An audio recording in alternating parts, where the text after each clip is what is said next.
Right, hello people that are on the unlisted video. So, we have a lot of work to do straight away, and the first thing I'm going to do is, it's a bit odd, but the rebels start off with the capital being Tara, or Tara, whatever it is, in Ireland, which is probably the worst place for it to be in, because it's right in the corner in this rubbish settlement in the middle of nowhere.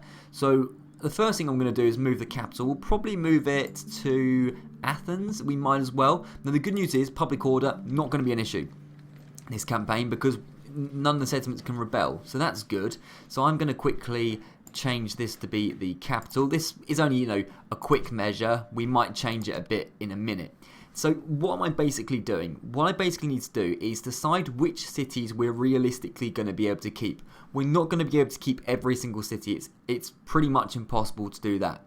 So what we need to do is, if let's say for example there's a city I have no chance of keeping, for example Apollonia, I have no chance of keeping that. There's no walls, the Brutii attack it within 2 or 3 turns, there's no way I'm going to keep that. So what we would do is disband the troops because we don't need their wages, yeah?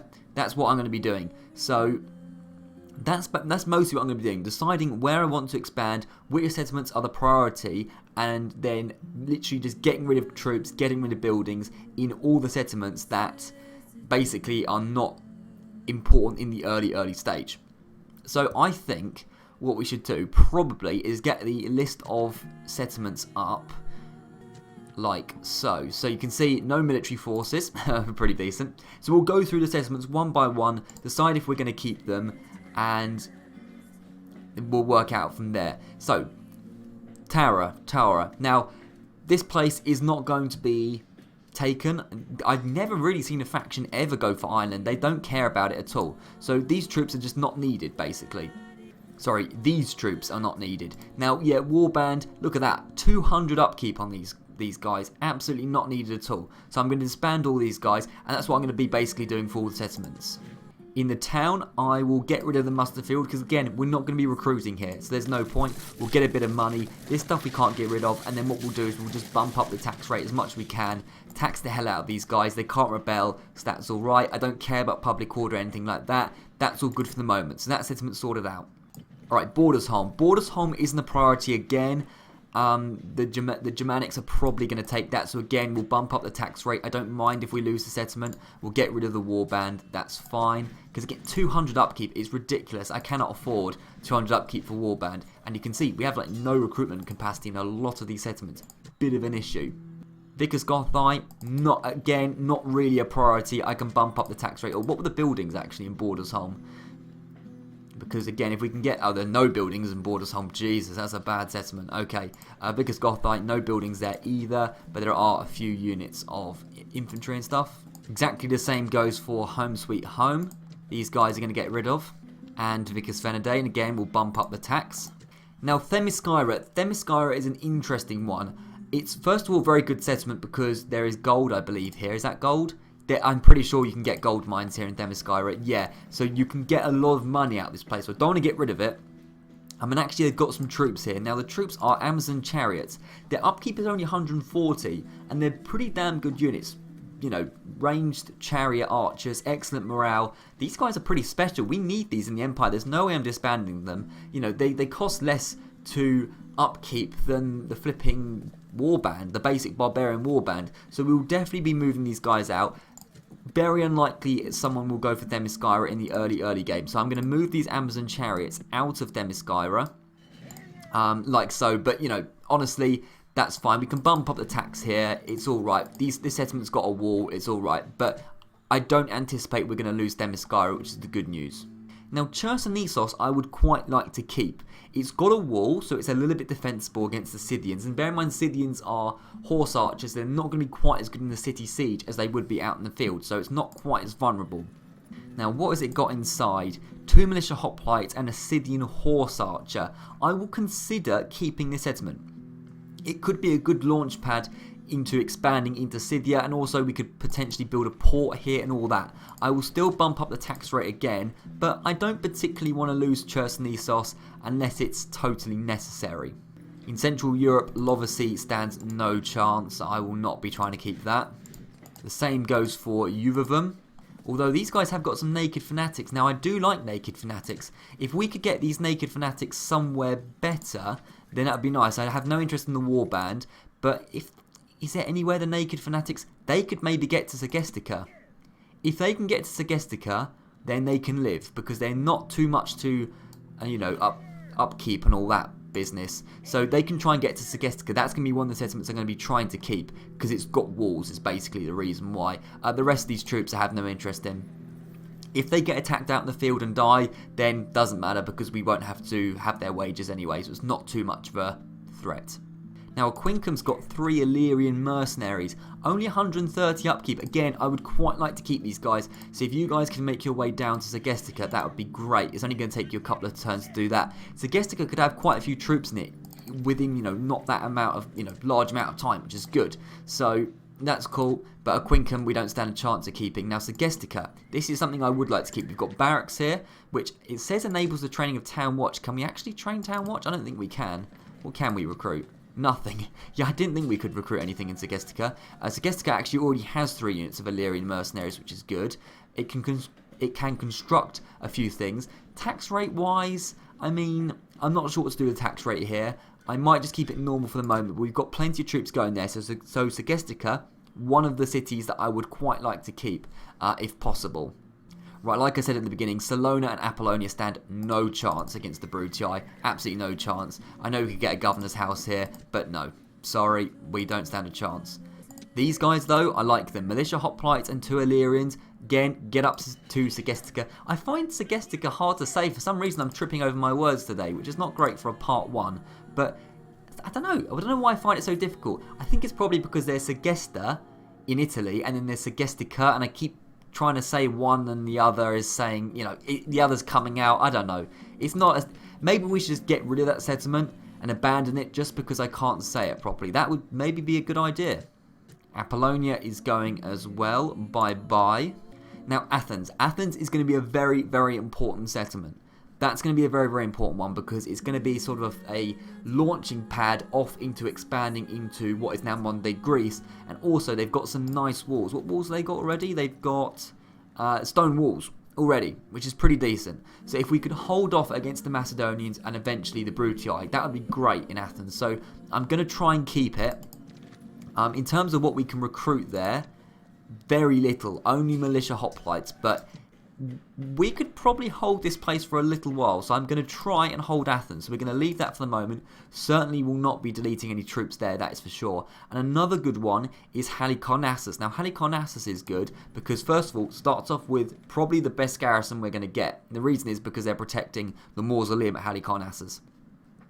We start off with proper hoplites, Cretan archers, Rhodian slingers, and then some other, less good units. So Halicarnassus is going to be a launching point off into Turkey, so definitely going to try and keep Halicarnassus, that's for sure.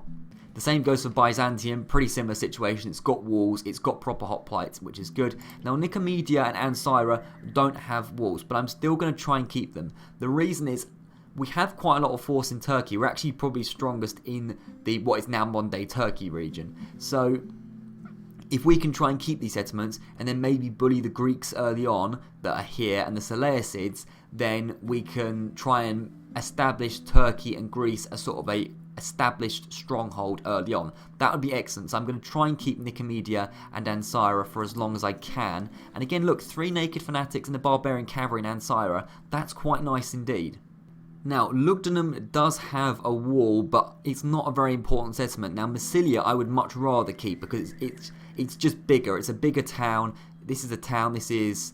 For some reason, it looks different. You see, why has Lugdunum got a round wall, but Massilia's got a square wall? Anyway, I like the look of Massilia more, and it's on the coast. It's more important to me. So, Lugdunum, you have to look at their upkeep. Barbarian Cavalry, only 90, so that's very, very good. We can keep the Barbarian Cavalry. You guys can move down to Massilia. These other 2 units, you can just get out of here. We don't want to have your wages, thank you. And again, we'll raise the tax rate in response.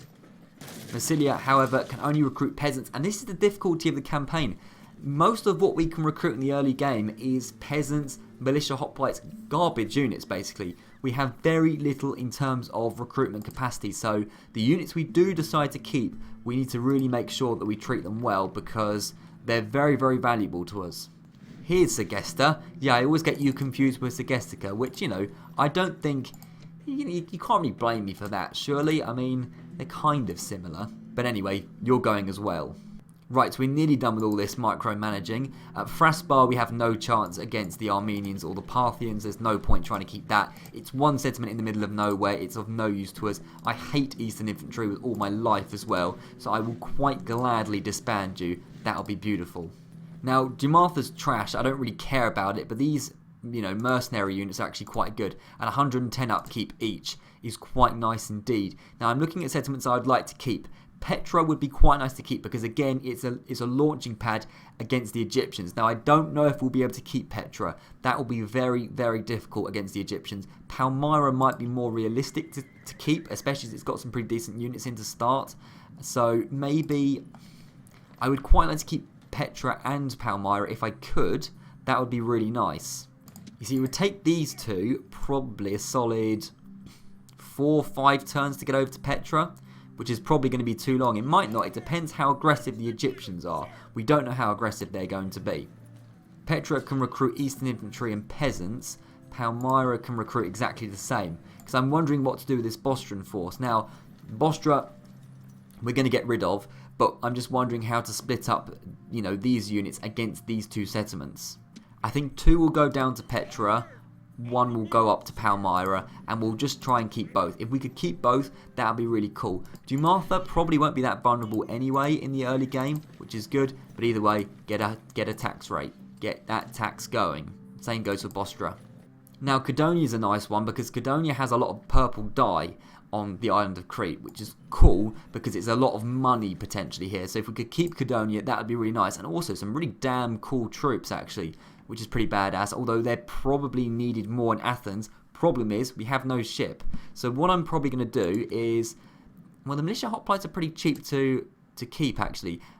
I think we'll try and keep Cadonia with these troops. As soon as we get a ship, then that would be really cool. We can try and get these guys over to the Greek mainland. But, you know, just keep it as it is. Actually, get a tax hike for the moment. But yeah, actually no, don't want a tax hike. Just keep it as it is. But yeah, Cadonia I definitely want to keep, basically because of the money. Cyrene is another one that's nice to have, but I'm only going to keep 1 militia hoplite in here. So it isn't like super easy to take, but I don't, you know, it's not a priority. I cannot be spending loads of money on it, that's for sure. Now, Lepkis Magna is also nice. It's in a cool position, but there's nothing here. It's town militia. It's garbage, isn't it? Yeah, I mean, we're not going to realistically be able to keep that off the Numidians or the Carthaginians. So I will again keep 1 in there just to stall them a little bit, because if they can march straight in, then it's going to take them no time to just sweep across my empire. Whereas if we keep 1 unit in, at least they have to, actually this has got no walls, that's kind of irrelevant, but at least they have to besiege it, and you have to have a battle. They'll take a few losses. And the final settlement is Nept. Nept is trash, or Nepte, I don't know how to say it really, but it's trash, whatever it is.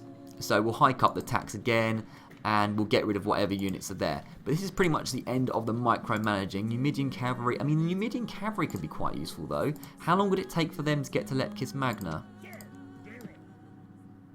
I'd quite like to keep the Numidian cavalry, especially we won't be able to recruit anything quite like that anytime soon. So you can go there, Numidian javelinman, see you later. So that is the end of the micromanaging section, which is good. You're probably, you know, thinking that's enough micromanaging for now. Yeah, I agree. We now need to work out where we're going to expand, but the main sort of forces of the empire are going to be really in this sort of Middle Eastern bit, Turkey, Greece, and then a little bit in sort of Central Europe is basically it. So anyway, this is the end of the unlisted video. Go back to the main video and watch the rest. Thank you very much.